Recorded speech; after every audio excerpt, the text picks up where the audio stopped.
जिनकी ठोकर में थी दुनिया, जिनके कदमों में जहां, हो गए उनके मकाबिर आज बेनामो निशान। है किले वीरान, कब्रों पर कोई साया नहीं, कह रही हैं गिरती दीवारें अब इनकी दास्तां।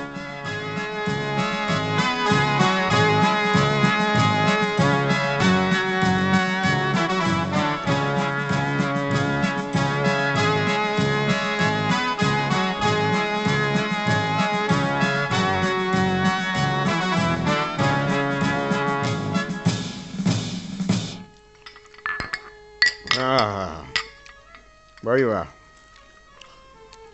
अम्मा, मियाँ रंगीन साहब, आप भी नाश्ता जरा जल्दी कर लीजिए, बस जल्द ही रवाना होना है, वरना फिर रात लगेगी।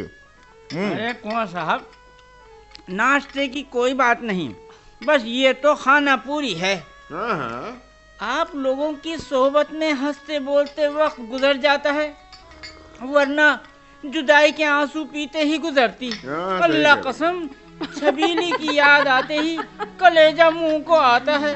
सुबह से न पूछो दिल का हाल, सुर्ख क्यों आंसू होते हैं, जर्द क्यों है मुंह मेरा, क्या क्या रंग मोहब्बत के हैं, ये भी एक जमाना है।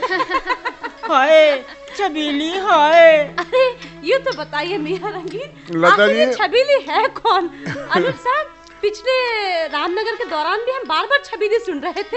हाँ कौन लता है जी, छबीली है? महबूबा है इनकी, अल्मोड़े में छोड़कर आए हैं। गोया असीरे जुल्फ महबूब है हजरत। हाँ। अल्लाह रहम करे इन पर। अरे भाई, हम सब लोग आंवला तो चल ही रहे हैं, पर इसका नाम आंवला क्यों पड़ा? हो सकता है आशा, इसका नाम आंवला इसलिए रखा गया हो हाँ। क्योंकि यहाँ के जंगलों में आंवले के बहुत सारे पेड़ थे। वही मुरब्बे वाला आंवला। हाँ, वही। लेकिन लता जी, हाँ, पुरानी तारीख में तो आंवले का नाम दिखाई नहीं देता। सारा जंगल था यहाँ अनुज साहब। हाँ। आपको मैंने बताया था ना कि कठेरियों की बार बार की बगावत खत्म करने के लिए फिरोज तुगलक ने बदायूं से आंवले तक के इलाके को अपनी शिकारगाह बना लिया था। और आशा, बदायूं का हाकिम भी हर साल शिकार के बहाने यहाँ आता रहता था। अच्छा। और आंवले के करीब एक किला भी बनवाया था उसने। शायद इसीलिए उसने रामनगर और आंवले के दरमियान हाँ। सिक्के बनाने की टकसाल भी कायम की थी, ताकि इस इलाके में फौज रहे और कठेरियों पर कंट्रोल भी किया जा सके। एग्जैक्टली, बिल्कुल एग्जैक्टली। कैसे भाए सखी आइए, रुत आइए। सावन की, कैसे भाए सखी रुत सावन की, छमिया भेजे ना पतियाँ आवन की, छमिया भेजे ना पतियाँ आवन की, कैसे क्या बात भाए है, क्या बात तो सखी है। रुत सावन की। चलिए लता जी, चलिए। कैसे भाए मियाँ रंगीन भी आ गए हैं। रुत सावन की। मियाँ रंगीन आ गए, चलिए चलते चलें हैं। फिर? हाँ चल।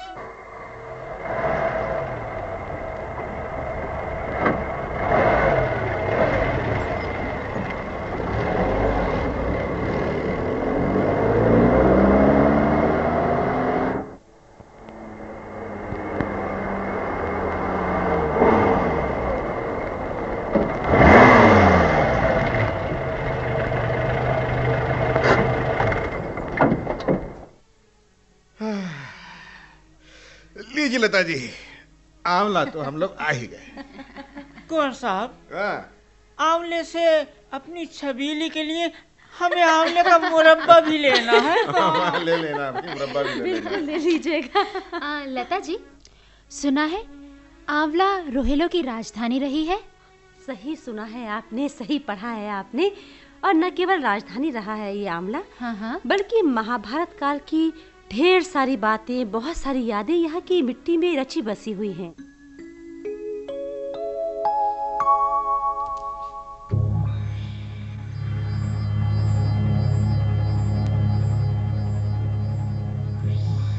महाभारत काल में यहाँ राजा द्रुपद का राज्य था। उसके बाद बौद्ध धर्म के राजाओं का, फिर तुर्कों, पठानों, सैयद वंश, शेरशाह, मुगलों, कठेरियों का और 1740 से रोहेलों का कब्जा रहा। नवाब अली मोहम्मद खान ने आंवला के कठेरिया राजा दुर्जन सिंह को कत्ल करके आंवला को राजधानी बना लिया था। उस वक्त इसकी शान ही कुछ और थी।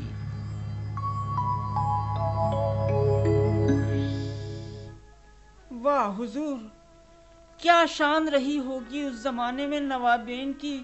हाय हाय, हमें तो बड़ा अफसोस हो रहा है हुजूर, काश हम भी उस वक्त होते। हाँ, जरूर होते।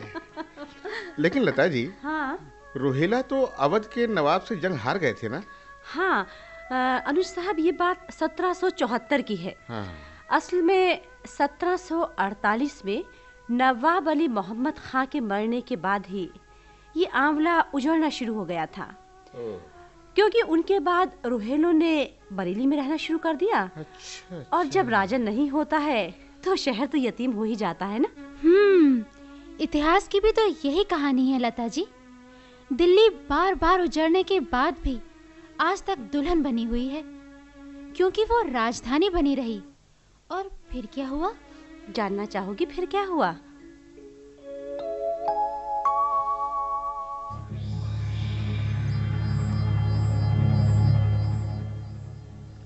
सत्रह 1774 में रोहेला जंग हार गए और सारा इलाका अवध के नवाब आसिफुद्दौला के कब्जे में चला गया।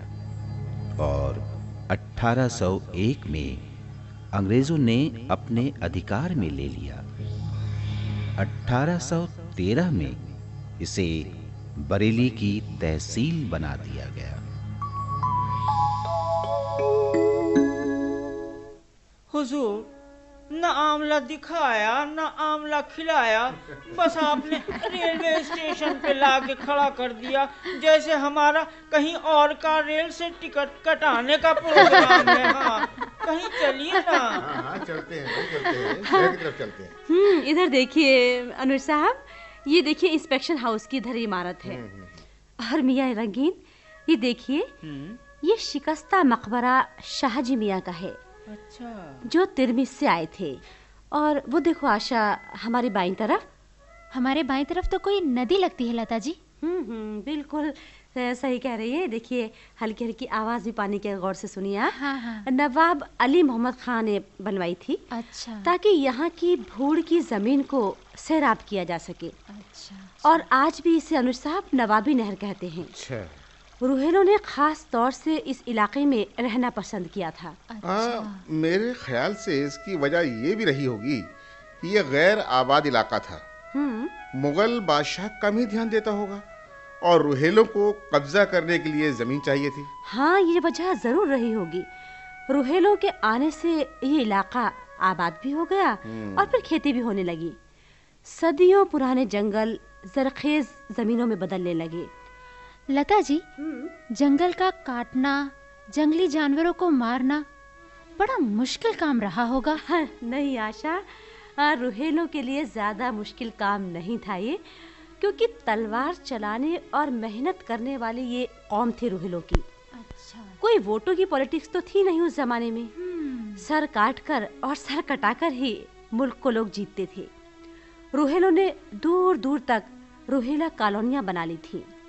मनोना, सिरौली, अतरछीड़ी, उछियानी, अहरोत, कोट, बिसौली, पास पड़ोस के सभी इलाके एक तरीके से आबाद हो गए थे। हाँ, किसानों को जानो माल का खतरा तो था नहीं, इसलिए पैदावार भी बढ़ी होगी। हाँ अनुज, बिल्कुल सही है ये बात। सदियों बाद किसानों को रोज रोज की जो डाकाजनी थी, जमींदारों की जो लूट खसूट थी, उससे नजात मिली थी। और एक फायदा और भी हुआ था कि यहाँ कल्चर का डेवलपमेंट शुरू हो गया था उस दौर में। अच्छा। आइए आप लोगों को लिए चलते हैं उसी दौर में।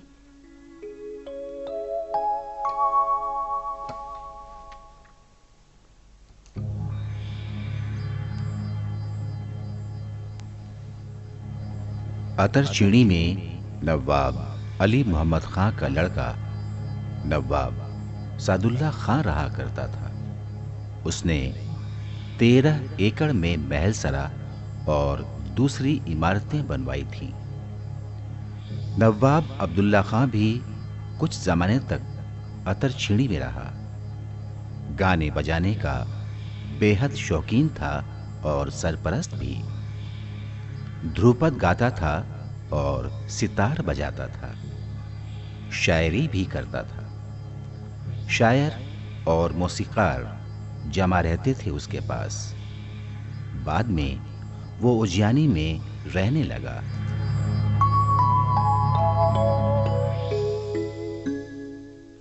और वो सामने लता जी, वो मीनार और वो गुंबद।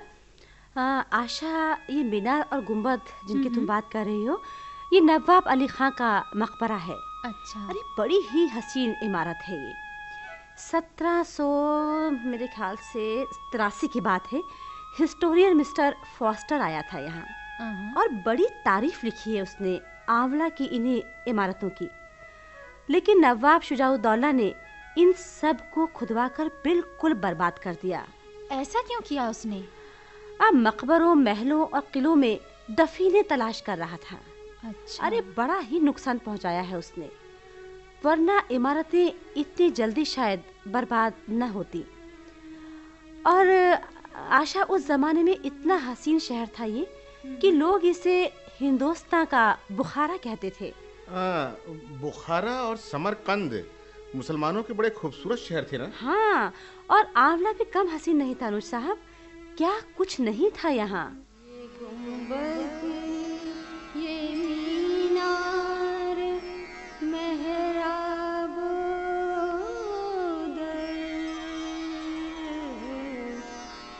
फिदा जिस पे होते हैं शम्सो कमर, ये रंगी छतें झिलमिलाती हुई निगाहों को सबकी लुभाती हुई, किले की भी अपनी अलग शान है, हवाएं भी आती हैं गाती हुई,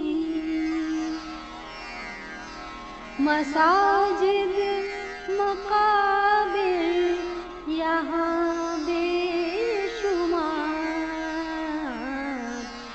है, बागों के इसकी अजब ही बहार,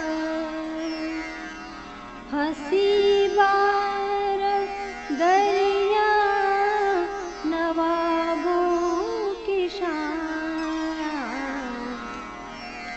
रुहेलों की अजमत के जिंदा निशान।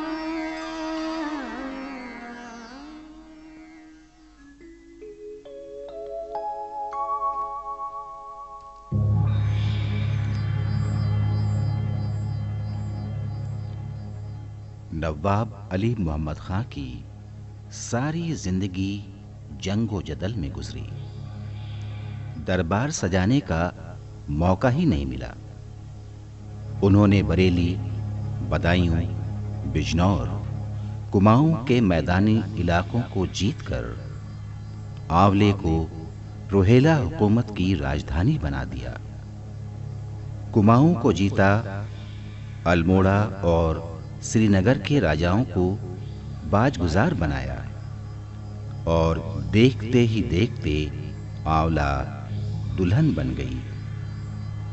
उनकी शोहरत और दरियादिली के चर्चे सुनकर हुनरमंद, अहले कमाल, शायर, संगीतकार आंवला आने लगे। तानसेन घराने के अमराव खां योगी, गुलाब खां और फिरोज खां अदारंग जागीर और इनाम पाने के लिए उनके दरबार में आए। सैयद अब्दाल शाह, जलालुद्दीन खां काबली और दिल्ली के उलेमा के आने से तालीम का बोलबाला हुआ। पश्तो के शायर करीम खां को काबुल से बुलाकर दरबारी शायर बनाया।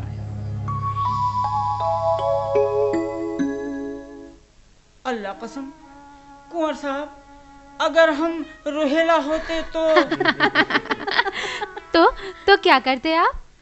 करते क्या बेगम साहिबा, अल्लाह कसम वही करते जो अली मोहम्मद खान ने किया था। हाँ, फौज लेकर चढ़ जाते अल्मोड़े पर और छबीली को बजोर शमशीर जीत लेते। हाँ। अरे भाई, फौज ले जाने की क्या जरूरत है? आप तो खुद अल्मोड़े में रहते हैं, उठा लाइए उसे। कुंवर साहब, जी नहीं चाहता उन्हें तकलीफ देने को। हाँ, बला की नाजुक हैं। अच्छा। हमने तो शेर कहा था उनकी नजाकत पर। इरशाद इरशाद। खास तौर से आपकी तवज्जो चाहता हूँ लता जी। हाँ, इरशाद। अर्ज किया है, अल्लाह रे नाजुकी के चमेली का एक फूल, अल्लाह रे नाजुकी के चमेली का एक फूल सर पे जो रख दिया तो कमर लचक गई। हाय हाय, कमर लचक गई। वाह रंगीन साहब, खालिस लखनवी अंदाज में करते हैं आप शायरी। मियां रंगीन, देखिए बात करते करते हम लोग कहाँ तक चले आए। हाँ, ये तो बिल्कुल शहर के बीच में आ गए। हाँ लता जी, काफी मस्जिदें दिखाई पड़ रही हैं यहाँ पर। हाँ अनुज साहब, अवध का हिस्टोरियन अल्लाह यार बिलग्रामी नवाब अली मोहम्मद खां के जमाने में यहाँ आया था। अच्छा अच्छा। और उसने लिखा है कि आंवले में कुल 1700 मस्जिदें हैं। तभी दिख रही हैं इतनी सारी। हाँ, इन्हें तो हैरानी हो रही है रंगीन मियां को। और कुछ मस्जिदें इतनी हसीन हैं कि दिल्ली की जामा मस्जिद का मुकाबला करती हैं। और गुंबदों का जो कलश पीतल का है, हाँ। उन पर सोना चढ़ा हुआ है। ये यहाँ की खासियत है। अच्छा लता जी, ये सामने वाली मस्जिद, ये देख रहे हो ना कि एक मस्जिद में कई बुर्ज हैं। हाँ। ये 12 बुर्जी वाली मस्जिद है आशा। और मियां रंगीन, वो देखिए दूर एक मस्जिद है ना, देखिए जी जी जी, थोड़ी ढही हुई सी दिखाई हाँ, दे रही है टूटी हुई आपको। सी मस्जिद है। हाँ, ये बेगम वाली मस्जिद है। और ये मस्जिद अधूरी ही है, आज तक कभी पूरी हुई नहीं तामीर इसकी। अच्छा। और अब कहो तो किले चले? हाँ बिल्कुल। किला? किला तो कहीं दिखाई नहीं दे रहा। कहीं दूर है आप सोच रहे हैं? बिल्कुल नहीं, एकदम मस्जिद के करीबी है। थोड़ा सा हम आगे गली में जाएंगे तो वहाँ से किला शुरू हो जाता है। यूँ तो अब सिर्फ नाम ही रह गया है किले का। फिर ने बड़ी तारीफ की थी इसकी। और ये देखिए, इस वक्त जिस गली में हम लोग आ चुके हैं, ये किले की गली है। यहाँ से शुरू हो जाता है किला। और अनुज, ये शायद टूटा हुआ किले का गेट है। और ये टूटी हुई फसील, सारा ही टूटा हुआ है ये किला। ऐसी ही दीवारें आपको यहाँ दिखाई देंगी और पूरा खंडर नुमा। अनुज साहब, आप देख रहे हैं ना, ये सामने पूरा इमारत जो है, पुरानी लखौरी ईंटों की बनी हुई ये इमारत सामने दिखाई दे रही है। इमारत भी क्या कहें, ये तो बिल्कुल पुराने ज़माने की, ये कहिए कुछ यादें बाकी हैं जो दिखाई देती हैं। और ये शिकस्ता हिस्सा दीवान खाना कहलाता है सामने जो आपको दिखाई दे रहा है। इसके ऊपर भी पहले किसी ज़माने में एक इमारत थी। लता जी, ये इमारत तो बाद की तामीर है। कोई फैमिली रहती है शायद यहाँ। हाँ अनुज साहब, इस फैमिली के बुजुर्ग नवाब यूसुफ अली खां के यहाँ मुलाजिम थे। अच्छा अच्छा। हाँ, तो लता जी चलिए इनसे बात करते हैं। बिल्कुल चलते हैं और बातचीत भी करते हैं, मुलाकात भी करते हैं। चलिए। मुरारी साहब रामपुर स्टेट में हकीम थे और उनके लोग साद अली साहब थे, वो फौज में उनकी इंचार्ज थे, उनकी फौज के। उन्होंने आमले में आए। वो ये बिल्डिंग जब आपने बनी देखी, टूटी देख रही साल में। इसमें बरामदे आगे पीछे थे, साइड में बरामदे थे, बीच में बैठने का शानसीन बना हुआ था। उसके बिल्कुल सामने एक बरामदा था 5 दर का, बीच में लंबी नहर थी चौड़ी सी एक। और वो गेट के पास एक बाहर 2 दलान थे आगे पीछे बने हुए, जो कि टूट के गायब हो चुके हैं। वो दीवान आम कहलाता था। उसमें छोटी कोठरी जो बैठने की जगह बनी थी, वो भी छोटी सी कोठरी जैसी दिखती है। और गेट जो है वो गेट के सामने से दिखाई देती है वैसे वहाँ से वो। हाँ आशा, एक बात और बताएं आपको। नवाब सादुल्ला खां के जो बेटे थे, नवाब मोहम्मद यार खां और जागीरदार बख्शी सरदार खां 1774 तक यहीं रहे थे। अच्छा। बहुत अच्छे शायर थे और अमीर तखल्लुस था उनका। मुसाफिर के शागिर्द थे और कायम चांदपुरी से भी इस्लाह लिया करते थे। लता जी, ये मुसाफी और कायम तो उस्ताद शायर थे ना? हाँ हाँ हाँ। भाई खूब चर्चा रहा होगा शायरी का। जब नवाब को शौक हो तो रात दिन शायरों का जमघट तो लगा ही रहेगा। लता जी, आपको कोई शेर याद है उनका? शेर के मामले में तो अपने मियाँ रंगीन हैं। कुछ इधर की कुछ उधर की और कुछ काम के शेर भी पढ़ते हैं। क्यों रंगीन मियाँ? जी हुजूर, हम तो कुछ इधर के सुनाएंगे, कुछ उधर के सुनाएंगे, लेकिन कुछ आप भी तो इरशाद फरमाइए। अच्छा, चलिए हम ही सुनाए देते हैं।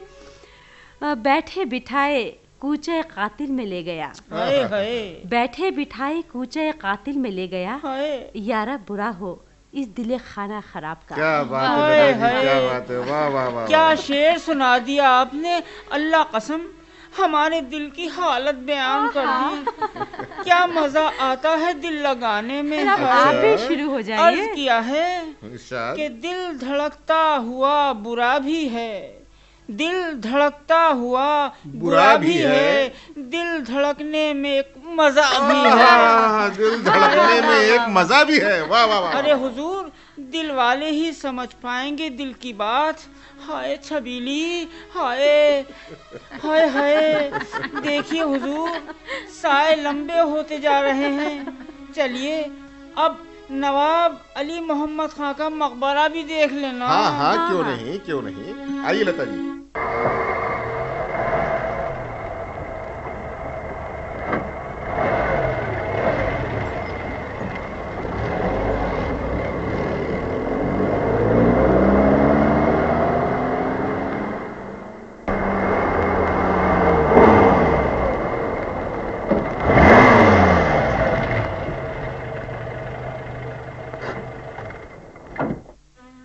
अरे वाह, इतना हसीन मकबरा।